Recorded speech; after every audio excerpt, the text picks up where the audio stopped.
Are you the keymaster? Are you the... are you Sigourney Weaver? Well, you've ruined it, Louis. I am the gatekeeper. Gatekeeper, of course. Yeah. Ghostbusters, Ray Parker Jr. Number 1 on the Billboard chart, August the 11th, 1984. Stayed at the top of the chart for 3 weeks. Great tune. Yeah. You know, that reminds me of... The film, Ghostbusters? Yes. Yeah. Also, not even school disco, the local, like, Brownie Guides disco. What were you... Well, I don't even need to ask what you were doing loitering at the Brownie... Brilliant time. Disco. Me and my friend Ian, his mum ran the Brownie Was this group. last week? Last Thursday, yeah. Imagine this podcast being used as evidence to put you down. Well, Mr. You could do a prison podcast, couldn't you? Do they have They have hospital radio? Yeah. Well, you could do a prison podcast. How to soothe yourself after rape, that kind of thing. I mean, your words, not mine. Yeah. This is taking a dark turn. Yes, it's Halloween. Let's keep it light. Keep it light. Great tune. Yeah. Love that tune. And love the film. And being the geek I am, I've listened to the director's commentary where they're talking about it. Sounds like they had a laugh making that film I as bet. well. And the first one is the best. I mean, it's Yeah. by quite a long shot. Ghostbusters 2, not as good. I've not watched the sort of recent remakes. And then they did one recently, which was something where it was like someone discovers the car. The most recent one was okay. Okay. The one with all the women was very bad. And you know why? It just wasn't funny. I don't care if it's got women in it. I just think the film has to be funny, and I didn't think it was. Well, I mean, it's a tough act to follow. It is. It really is. And the thing is, listen to the director's commentary, and like Harold Ramis, who was in it, but also he directed it. He was actually into the paranormal and so on. Yeah. Actually, or it might have been the other one. Who's the other one? You got Dan Aykroyd. It might have been Dan Aykroyd, and then there's Bill Murray.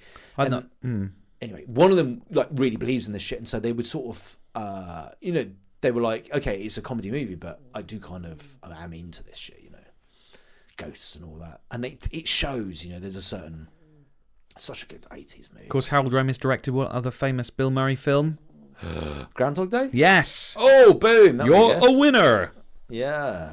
So apparently, Columbia Pictures went through 60 songs. They had 60 songs submitted for this for Ghostbusters. Yep.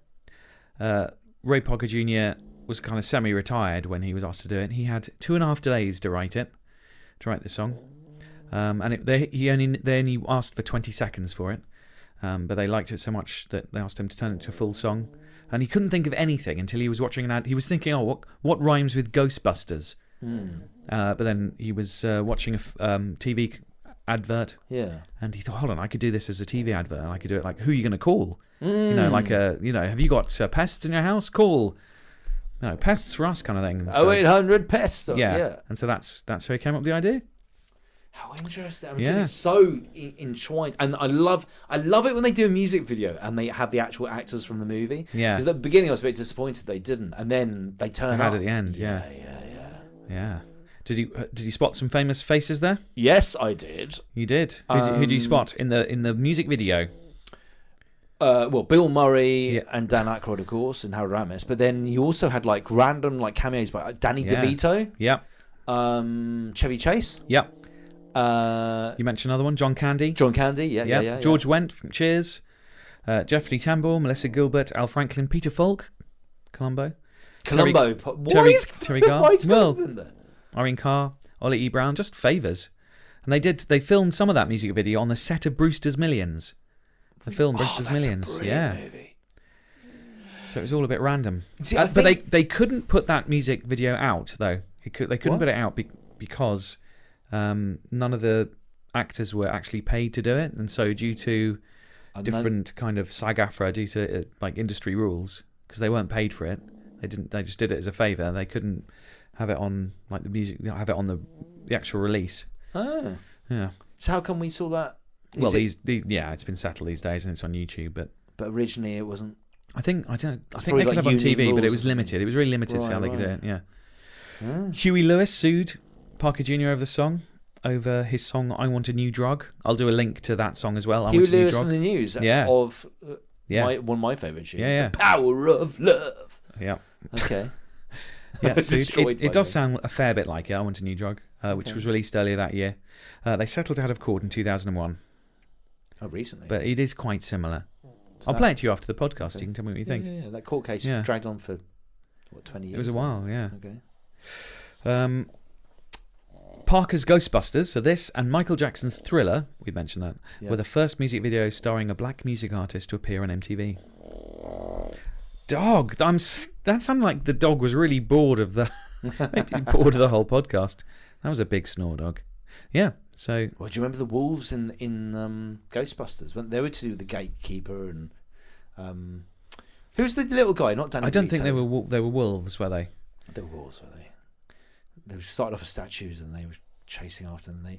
Rick Moranis. Yes. Yeah, wasn't he a wolf or he's attacked? Yeah, he turned into he did turn into it. Yeah. He was in the music video to Donald Fagen's Tomorrow's Girls. And he retired. Apparently, he'd happily come. He said he'd come back to acting, but he just hasn't had a good enough script. I think that's what I read about him. He was very good. He was great. He was great in that movie, wasn't he? And it looked like they had such. Because I think they all met doing Saturday Night Live. Yeah. And then went off and did this. They did a writers' retreat to make it, and it just looks like there's some people who are just having a lot. Who've been working. They did a for all writers' time retreat to write Ghostbusters. Yeah. They went off to a cabin in the woods and wrote it over the course. Cabin in the Woods, another horror film. Another great horror movie. That's horror films. Right, Lou, we should wrap this up because we're already on an hour, and that's without any songs, due to your constant blabbering. Well, it's been a really fun one. I've enjoyed this. I'm glad you enjoyed Halloween, it, Louis. Everyone.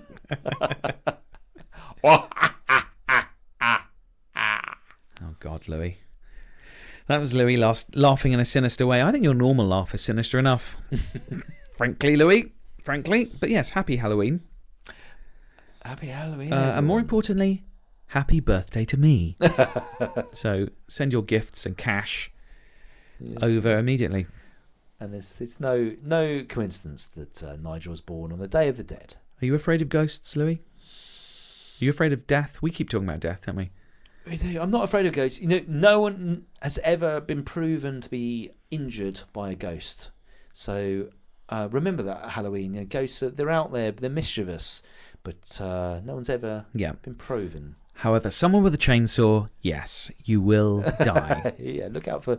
I fear the living more than the dead. Yeah. Like you, Nigel Thomas. We always ramble on at the end. We should wrap this up. Chainsaw. Death. Happy Halloween! Happy Halloween!